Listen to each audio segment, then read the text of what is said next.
शिक्षक पदभरतीसाठी पूर्णपणे पारदर्शक पद्धतीने सुरू, मानवी हस्तक्षेप होणार नाही याची दक्षता.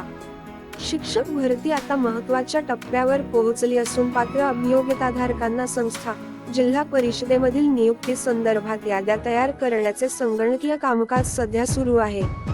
ही पूर्णपणे पारदर्शक व संगणकावर आधारित प्रक्रिया असून त्यामध्ये कोणताही मानवी हस्तक्षेप होणार नाही याची दक्षता घेण्यात आलेली आहे, असे शिक्षण आयुक्त सूरज मांढरे यांनी स्पष्ट केले आहे.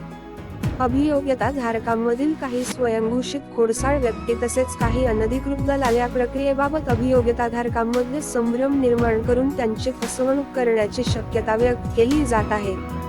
याबाबत सर्वांना सूचित करण्यात येते की ही प्रक्रिया पूर्णपणे संगणकीकृत असून त्यामध्ये मानवी हस्तक्षेपाला वाव नाही. त्यामुळे अशा प्रकारे कोणी फसवणूक करत असेल तर संबंधित पोलीस ठाण्याकडे तातडीने फिर्याद दाखल करावी. फिर्याद दाखल केल्यास प्रशासनाकडून देखील अशा तक्रारदारास पूर्ण सहकार्य केले जाईल, अशी ग्वाही श्री. मांढरे यांनी दिली आहे. शिक्षक भरतीसाठी उमेदवारांना आमिष दाखवून त्यांची दिशाभूल किंवा फसवणूक करणाऱ्या व्यक्ती तसेच त्यांच्या संपर्कातील व्यक्तींवर पोलीस विभागामार्फत स्वतंत्रपणे निगराणी ठेवली जात आहे. शिक्षक भरतीबाबत प्रसिद्धीपत्रक. मराठी आणि सेमी इंग्रजी माध्यमाच्या शाळेत सहशिक्षक पदावर नियुक्तीसाठी जाहिरातीमधील शासनाचे नियम आणि धोरणानुसार प्राधान्यक्रम द्यावा.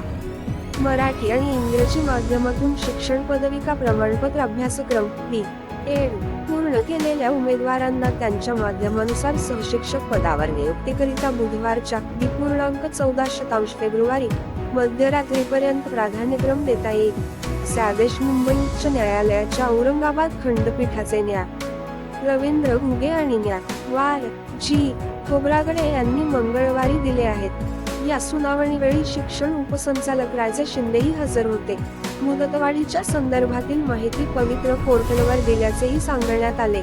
महाराष्ट्र राज्य परीक्षा परिषदेने शिक्षकांच्या भरतीच्या अनुषंगाने शिक्षक अभियोग्यता व बुद्धिमत्ता चाचणी वजा 2022 साठी TART जाहिरातीद्वारे अर्ज मागविले होते.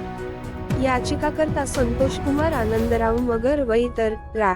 छत्रपती संभाजीनगर या मराठी माध्यमातून शिक्षण घेतलेल्या उमेदवारांनी अर्ज केले होते.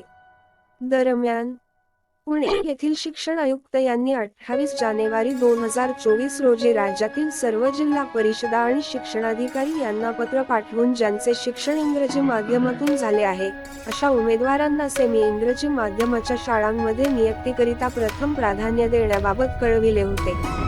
याचिकाकर्ते मराठी माध्यमातून शिकलेले असल्यामुळे त्यांना नियुक्तीकरिता सेमी इंग्रजी माध्यमाच्या शाळेचा प्राधान्यक्रम देता येत नव्हता. म्हणून त्यांनी केतन बी. पोटे यांच्या मार्फत याचिका दाखल केली होती. याचिकाकर्त्यांचे शिक्षण जरी मराठी माध्यमातून झाले असले तरी त्यांना गुणवत्तेनुसार मराठी आणि सेमी इंग्रजी माध्यमाच्या शाळेत नियुक्तीकरिता पसंतीक्रम देण्याची परवानगी द्यावी, अशी विनंती केली होती.